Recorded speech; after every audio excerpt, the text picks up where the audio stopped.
Hello, hello. My name is Sonny Melendrez, and I have a very special guest. He's an author, and wait till you hear what his background is. Just a fascinating life that John Harris Sheridan has lived. And he is the author of a brand new book called Howard Hughes, The Las Vegas Years, The Women, the Mormons, the Mafia. So you're in for a real roller coaster of a ride.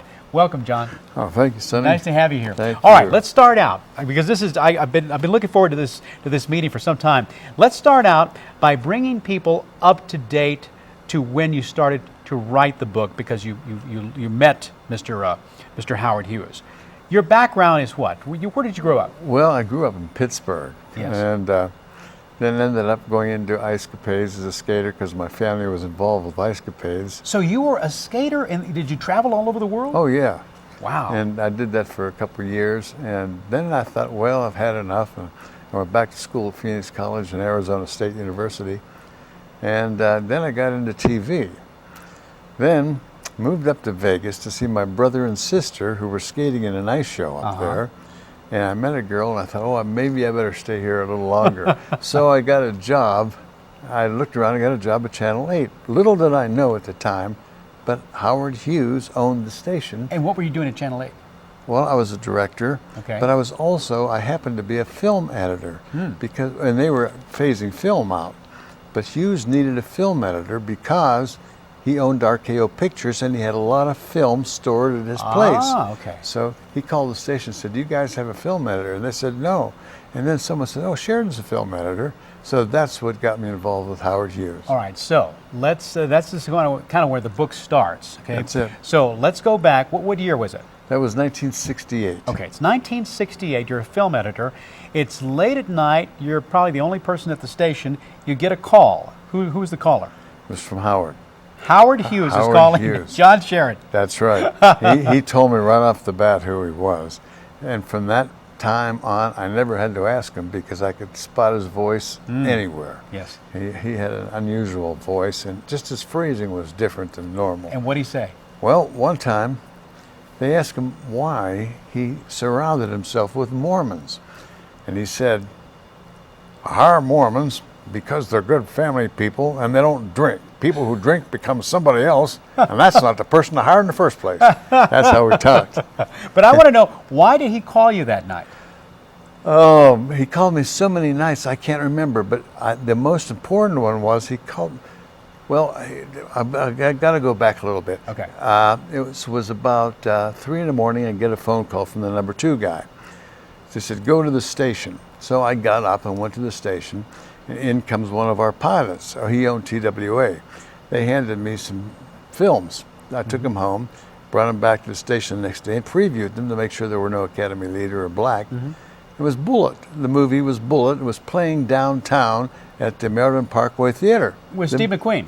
Yeah, that's it. Okay. So I thought, oh, he probably wants to watch this up at the Penthouse over at the Desert Inn where he lived.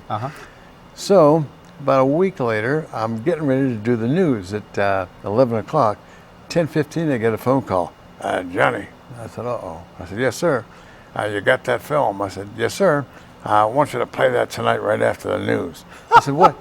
"I can't play it after the news because we have a contract to play Merv Griffin." Sure. NBC played Johnny Carson, ABC played Dick Cavett, Right. and we played Merv Griffin. Exactly. So I said, "Do you want me to cancel Merv and preempt the whole show?" He says, "No." He said, "What time's Merv over?" I said, 1 o'clock. So what happens is 1 o'clock comes, we play Bullet while it's still in general release playing downtown. Oh my gosh. I know. So, I mean, that went against all rules. Yeah. I went in, I told the TD, "You're going to get phone calls. Don't answer them. Don't play any commercials. When we're finished playing Bullet, then go back to the regular programming." So I got out of there as quick as I could. I came back to work the next day. I had calls from Terry Drinkwater, CBS News, Roy Neal, NBC News, Cleveland Amory, TV Guide, Dick Cavett's people. I don't know who they were. Unbelievable. This is before the internet. Oh, So news yeah. traveled fast even back then, yeah. Oh, yeah. I mean, it was serious news. Sure. And, Cleveland Amory said, "Well, what the hell's he doing? Is he using that as his own videotape machine? What's that? I don't understand what he's doing with that TV station." I said, "Well, let me tell you. I just know I did the news, and then I left.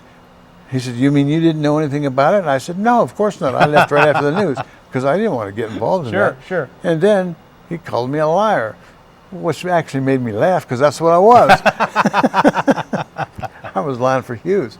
And so that was the end of that story. But I understand that he got fined $200,000 for violation of copyright statutes, violation of intellectual property rights, all kind of things. Which is like 20 cents for him. Exactly, Yeah. exactly. Exactly. All right, now, let's get into the book, because the book is titled The Las Vegas Years, the Women, the Mormons, and the Mafia. Let's start out with the women, okay? Well, he had very, very many women. Now, I don't know what was going on with these women, and it took me a long time to even talk about it, because you see, he died January, February, March, April the 5th, 1976. And I didn't write the book until last year. So a lot of time went by. And the reason I wrote the book is because so many other people wrote books about him that knew nothing about him, never talked to him, never knew anything about him. Well, I talked to him 2 or 3 times a week. So I thought, I'm going to write a book. So I wrote a book, and it told the truth. So Howard had a lot of girlfriends, and he would put them up in apartments. I knew one girl that he got her a house in Coldwater Canyon in L.A., sent her to dancing, acting, and drama school, all this stuff. Used to take her out once in a while, maybe twice a week. They'd go to premieres or something like that. After the premiere, they would go out to dinner, and he would get involved in a big argument with like Louis B. Mayer or some airplane guy, Juan, I forgot his name. He was the president of Pan Am at the time. So they would get into arguments. And I said, "No, nothing ever happened between you and Howard?" And she said, "No." I said, "Honest to God?" She said, "I swear to God, I lived there for 5 years. He promised me movies. He never gave me a movie. So I quit." Well, when I met her, she was a producer at news for CBS, KNXT, Channel 2 in Los Angeles. So we became friends. And ultimately, she moved in with George Putnam, and they lived together. Who was also a newscaster. Oh, yeah. He was the highest paid newscaster in LA at the time. Sure. And they lived with each other for 40 years. And George was already married and had 2 daughters that were already adults. Oh, jeez. So I said, "George, why don't you just marry?"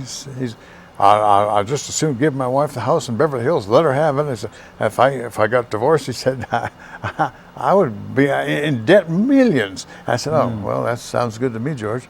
Welcome to Hollywood. Yeah, but that was just one of the things. Now, then he had another girl. Now, I don't know too much about her, but I know the guy who used to fly Howard up to the whorehouses are legal in Las Vegas. Well, not in Las Vegas. Clark County, they're illegal, but they're legal in Nevada at county option. Washoe County, where Reno is, Clark County, where Las Vegas is, they're illegal. All the other little counties, they're legal. So he would fly up to Goldfield, Nevada, which is a different county, it's Esmeralda County. He'd fly up there and see a girl. Now, I don't know if anything was going on, and I don't care, but he would go up to see this lady. They'd be gone for like 3 hours. But he had such a phobia against germs, I don't think that anything was going on.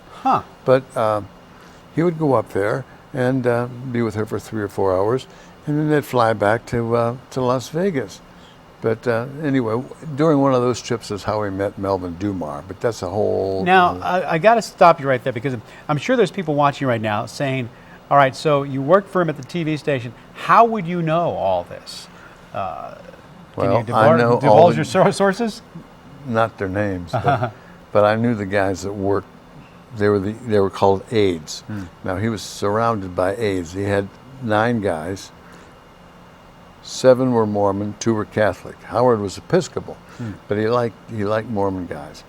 So these guys surrounded him, and they kept him away from people that wanted information, pictures. I don't remember what name of the magazine was, but they offered $100,000 for a recent picture of Howard Hughes. So they would protect Howard against all of that stuff. And so I knew quite a few of those guys.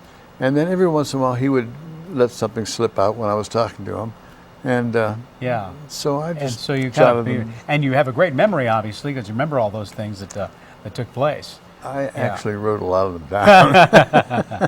Now, you told us about the Mormons and why he had an affinity to them, but what was the real? I mean, he had quite a few who actually worked with him, and yet he was not a Mormon himself. No, Episcopal. Yeah. Why do you think that is?